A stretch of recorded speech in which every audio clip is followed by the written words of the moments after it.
네, 이번 시간에는 그 엔비디아 아시죠? 엔비디아가 쏘아올린 반도체발 세계대전, 전쟁이다 전쟁. 이제 다 죽었어. 전쟁이야 전쟁. 이거에 대해서 좀 말씀드려 보도록 하겠습니다. 1편과 2편으로 나눠서 진행을 할 건데요. 첫 번째 시간인데 그동안의 컴퓨터 핵심을 보면 뭐였죠? 핵심이 CPU하고 메모리였습니다. CPU는 그래서 연산을 담당하고 메모리는 기억을 담당하고 CPU는 그래서 인텔 대명사죠. 메모리는 D램, 낸드 플래시 뭐 이런 거고 삼성 그래서 인텔과 삼성이 시장을 양분해 오다시피 했잖아요. 근데 요 AI 인공지능이 짜잔하고 등장을 하면서 요 구도가 깨져버린 거예요. 그래서 CPU가 GPU로 바뀌었고 대체가 됐고 D램, 낸드 플래시 뭐 이런 거는 HBM으로 특히 D램은 HBM 고대역폭 메모리 그러니까 D램을 수직으로 적중 쌓아 올린 거죠. 이런 걸로 바뀌었다 이렇게 보시면 됩니다. 그래서 지금 대세는 옛날에는 CPU, 메모리, D램 이런 거였는데 지금은 그게 아니라 GPU하고 HBM이다. 이렇게 보시면 됩니다. 그래서 GPU는 엔비디아 대표죠. 그리고 HBM이 SK 하이닉스.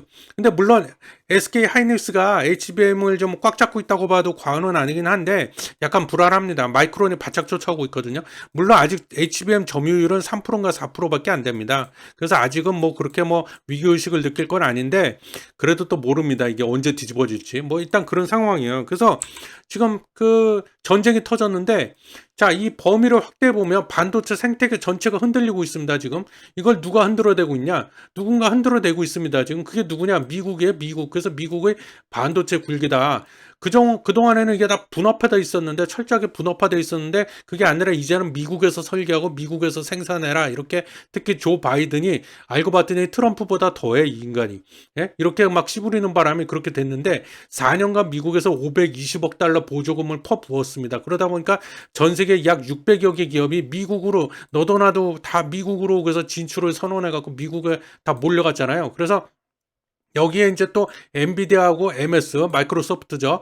얘네 둘을 양대축으로 한 인공지능 산업이 기존의 반도체 생태계를 뒤흔들어대고 있다. 그래서 엔비디아는 이제 주로 하드웨어죠, 주로. 그리고 MS는 주로 소프트웨어. 그렇게 돼 있습니다.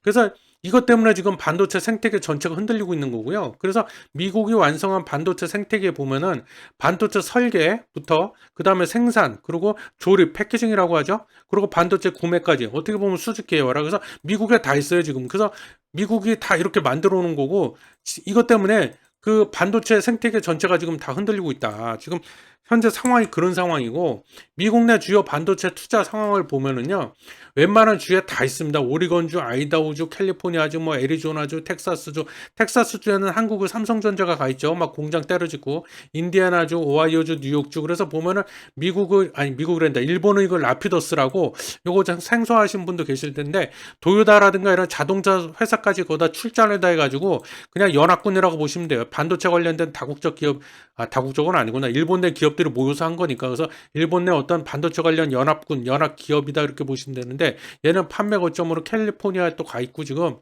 그렇습니다. 대만의 TSMC도 여기 애리조나주에다 공장 때려짓고 있잖아요. 네, 그래서 또 이 미국의 투자 보조금 현황을 보면 보조금, 투자금 막대하게 쏟아붓고 있습니다. 그래서 이 보조금은 미국 정부가 주는 거고, 이 투자금은 개별 그 인텔이라든가 뭐 이런 삼성전자, TSMC 같은 개별 그 반도체 관련 기업들이 지네가 지네 돈 써갖고 막대하게 투자하고 있는 거잖아요. 이러다 보니까 반도체 생태계 전체가 지금 흔들리고 있다. 그래서 그걸 누가 주도했다? 미국이 주도로 하고 있다 지금. 그래서 어떻게 보면 미국이 이렇게 만들어놨다. 그래서 지금 생태계가 흔들리고 지금 전쟁이 터지다시피 하고 있는데 그 중에 그럼 각 플레이어들이 있을 거 아닙니까? 플레이어? 그 중에 이제 하나하나 좀 볼 건데 첫 번째 플레이어가 이제 엔비디아입니다. 엔비디아. 그 엔비디아를 빼놓고는 말할 수가 없죠. 그래서 올해 1분기 매출이 나왔죠. 260억 4천만 달러. 우리 돈으로 약 36조. 아, 대단합니다. 1분기 영업이익은 얼마인가 봤더니 169억 달러. 우리 돈으로 23조를 찍었습니다. 1분기 영업이익률은 얼마인가 봤더니 65%. 이거요. 일반 제조업이요. 제조하는 그 제조기업이 영업이익률 10%만 넘잖아요. 대단하다고 정말 박수 치는 거거든요. 박수 치거든요.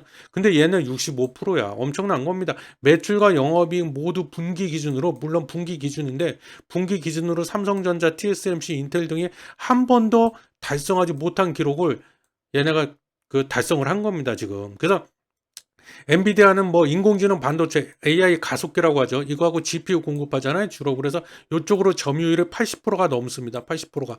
가속기만 놓고 보면 점유율이 98%, 거의 100%에 육박합니다. 혼자 다 해먹는 거야. 거기다 지금 수요가 폭발했죠. 없어서 못 판대잖아요. 그래서 여기 보면은 삼성전자 같은 1분기에 얼마였냐? 매출이 171조, TSMC 188조. 차이가 많이 나죠. 엔비디아가 260조. 그래서 요거 거의 뭐 1분기에 36조라고 했으니까 만약에 이대로 간다면 단순히 계산해 보면 1년이 4분기니까 곱하기 4 하면은 한 150조 가까이 될 거예요. 그럼 삼성전자 1년 전체 매출의 절반이 육박하죠. 대단한 겁니다. 엔비디아가 또 자체적으로 2분기 매출에 대해서 전망치를 내놨는데요. 얼마를 내놨냐? 280억 달러로 내놨습니다. 1분기보다 더 많이 나왔어. 20억 달러가. 이 근거가 있을 거 아니야. 근거가 뭐냐? 내년까지 인공지능 칩 수요가 공급을 넘어서는 현상이 이어질 것으로 보고 있기 때문에 이렇게 2분기 매출 전망치를 1분기를 더 뛰어넘는 280억 달러로 내는 겁니다. 그래서 아직은 여전히 수요가 공급을 못 따라가는 현상이 발생할 것이다. 계속 앞으로는 이렇게 보고 있는 거죠. 네. 엔비디아가 지금 뭐 노다지를 캐고 있습니다. 그래서 엔비디아의 부문별 매출 비율 변화를 보면 요 인공지능 칩, GPU 뭐 인공지능 가속기 요거 포함한 게 데이터 센터 부분이거든요. 요게 2022년 1분기 기준으로 36% 정도 비율이었는데 요게 2025년 1분기가 되면 87%까지 거의 뭐 90%에 육박하는 이걸로 다 해먹어. 이렇게 예상하고 있고 엔비디아 주가 변동을 보면은요. 흐름을 보면은요. 이건 이제 매년 5월 24일마다 기준으로 삼은 건데요. 2019년도 5월 24일에 36.29달러였어요. 약 5만 원 우리 돈으로. 근데 2024년 5월 24일 날 주가가 1000달러가 넘었습니다. 예? 100만 원이 넘어갔어요. 이게 몇 배가 든 거예요? 약 30배가 늘었다는 겁니다. 대단하죠? 이게 몇 년 만에, 5년 만에 이렇게 된 거예요. 5년 만에 30배 갈 줄 누가 알았을까요? 근데 저는 참고로 제가 지금 방송하고 있는 이 채널 인사이트 TV에서 좀 너무 오래돼서 제가 정확히 날짜는 기억이 안 나는데 예전에 제가 엔비디아 주가 전망이라는 영상 만들어서 올렸을 때 제가 반복해서 드렸던 말씀이 있었습니다. 뭐냐면 다른 주식 쳐다보지 마시라. 절대 쳐다보지 마시고 다 필요 없다. 그냥 엔비디아 하나만 콕 찍어가지고 여기다 그냥 몰빵 쳐놓고 그냥 몇 년만 기다려라. 그런 말씀 제가 분명히 드렸었거든요. 절대 배신 때리거나 실망시킬 주식 아닙니다. 근데 그렇게 됐잖아요. 예? 이거 더 갑니다. 이게 끝이 아니야. 더 갑니다. 왜 그런지는 좀 이따 말씀드리고 그래서 이 시가총액도 애플을 제꼈습니다.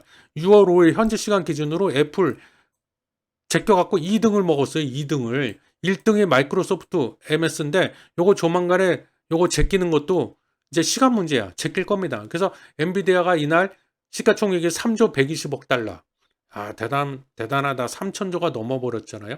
마이크로소프트하고 불과 차이 얼마 안 나잖아요. 마이크로소프트는 3조 1,500억 달러 정도 되는데 요거 제끼는 거 일도 아닙니다. 금방 제낄 거고요.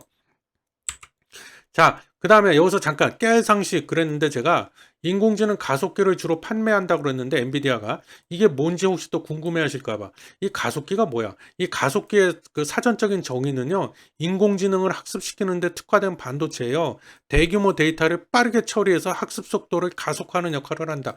여기 가속화하는 역할을 한다. 그래서 가속기란 말이 붙은 거고 구조는 단순합니다. HBM 이게 고대역폭 메모리 D램을 수직으로 적중 쌓아 올린 메모리라고 그랬잖아요.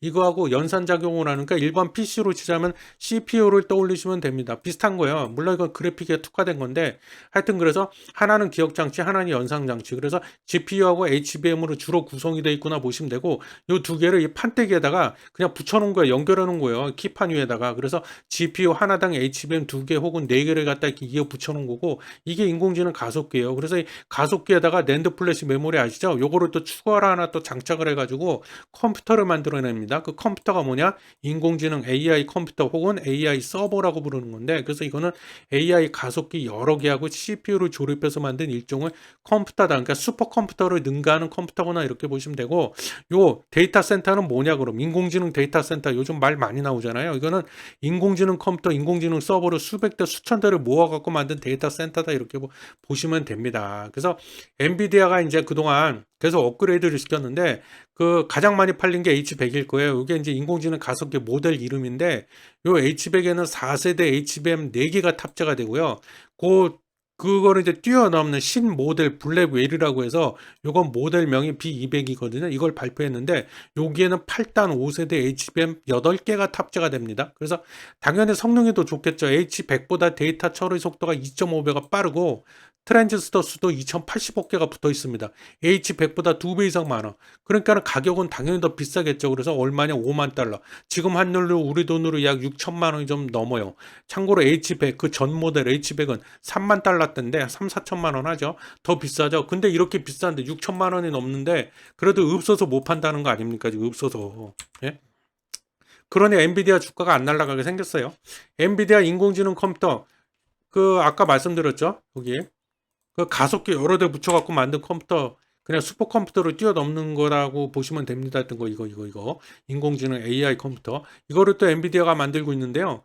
이거는 가속기가 여러 대 들어가 있겠죠. 당연히. 그래서 그 중에 하나가 이제 모델 이름이에요. 모델명이 DGX H100 디질레 뭐 그 디질레가 아니고 DGX H100이란 모델인데 이거는 AI 가속기 H100 8개가 붙어 있고 인텔의 제온 4세대 CPU가 탑재되어 있습니다. 그리고 낸드 플래시 메모리가 탑재되어 있는데 아까 말씀드렸죠. 30TB예요. 낸드 플래시 메모리 용량이 30TB.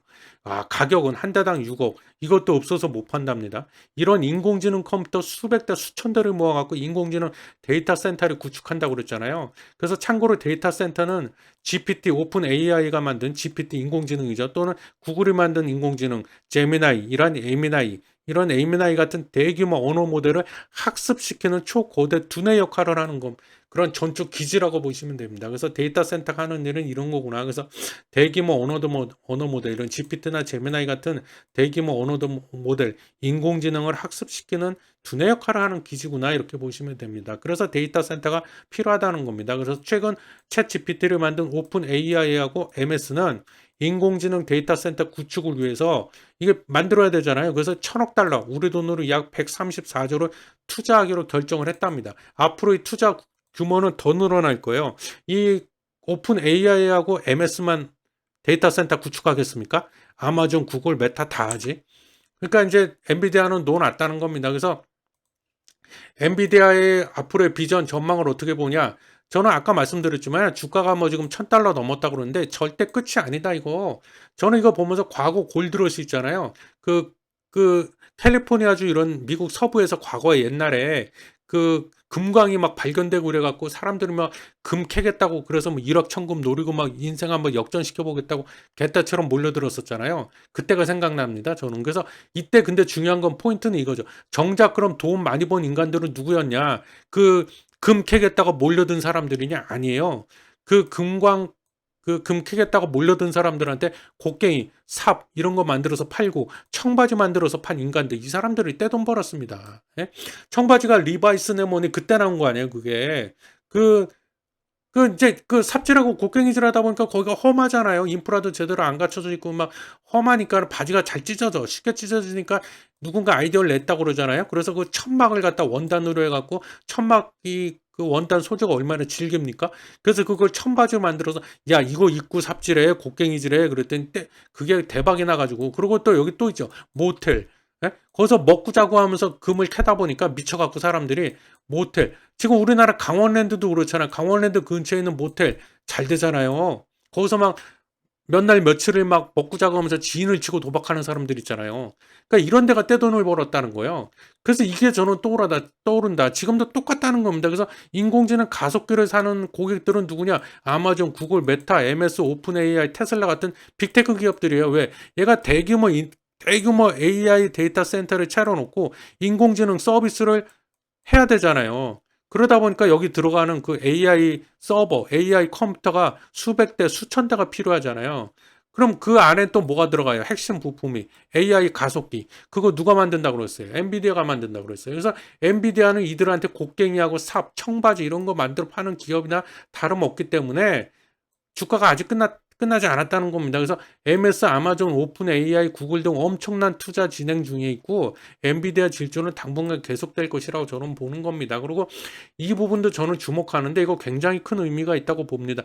데이터 센터가 지금의 AI 데이터 센터는요, 결국에는 시간이 지나면 AI 공장, 팩토리로 진화를 할 것이다. 즉 데이터 센터가 AI라는 제품을 생산하는 공장으로 진화를 할 것이다. 탈바꿈할 것이다.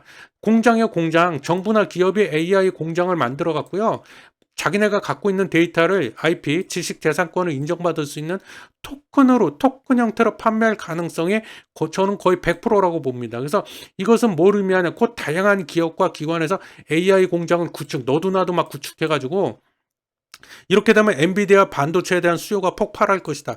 당연하지 않습니까? 그래서 참고로 어디 제가 통계치를 봤는데 가장 많은 AI 공장에서는 GPU 10만 개가 쓰일 것으로 아마 그렇게 예상이 된다. 이런 통계치도 나와 있더라고요. 뭐 믿거나 말거나지만 진짜 10만 개일지 모르지만 하여튼 그렇습니다. 그래서 저는 그 플레이어 엔비디아에 대해서만 일단 1편에서 말씀드렸고요. 2편에서 나머지 그 플레이어들 있잖아요. 인텔이네, 뭐 우리나라 삼성전자 참 안타깝습니다. 그리고 뭐 미국의 마이크론 이런 데들에 대해서도 간략하게 좀 짚어보는 시간을 가져보도록 하겠습니다.